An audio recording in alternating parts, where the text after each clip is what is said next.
මම දැන් ඉන්නේ පොළොන්නරුව ශික්ෂණ රෝහලේ.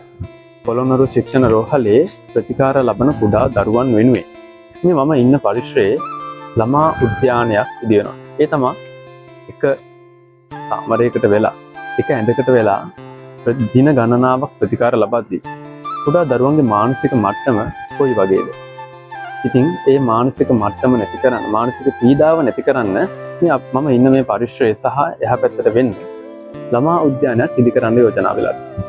පොළොන්නරුව ශික්ෂණ රෝහලේ සුබසාධක සංගමය සහයෝගයෙන් සියලුම කාර්ය මණ්ඩලයේ මැදිහත්ව සියලුම දෙනාගේ දායකත්වයෙන් මේ මාසේ 29 වෙනිදා ජාත්‍යන්තරයේ පවා දිනාගත් රෝමියෝ ජුලියට් එම් වේදිකා නාට්‍ය ගෙනල්ලා තියෙනවා කුලතිස්ස චන්ද්‍රමණ්ඩපේ. ඉතින් මේ කුලතිස්ස චන්ද්‍රමණ්ඩපේට මේ රෝමියෝ ජුලියට් වේදිකා නාට්‍ය ගෙනල්ලා තියෙන්නේ ඒ ලැබෙන ආධාර මුදල මේ සඳහා යොදවන්න, මේ ළමා උද්‍යානය සඳහා යොදවන්න. ඉතින් පොළොන්නරුවේ ආදරණීය ජනතාවගෙන් අපි ඉල්ලන්නේ මේ ප්‍රවේශ පත්‍රයක් මිලදීගෙන මේ වේදිකා නාට්‍ය නරඹන්න එන්න.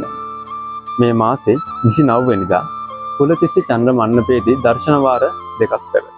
ඉතින් ඔබට කැමති දර්ශන වාරයක් නරඹන්න අපි පහත දක්වන දුරකථන අංක වලට කතා කරලා ප්‍රවේශ පත්‍රයක් මිලදීගෙන මේ කුඩා දරුවන් වෙනුවෙන් මේ කරන මෙහෙවරට දායකත්වය දක්වන්න. ඉතින් ජේස් ටෙලිවිෂන් සහ පොළොන්නරුවේ අපි ආදරණීය පොළොන්නරුවේ ජනතාවගෙන් ඉල්ලන්නේ මේ කුඩා දරුවන්ගේ මානසික පීඩාව නැති කරන්න මේ පොළොන්නරුව ශික්ෂණ රෝහලේ කාර්ය මණ්ඩලයේ මේ දක්වන දායකත්වයට සහයෝගයක් ලබා දෙන්න කියලා.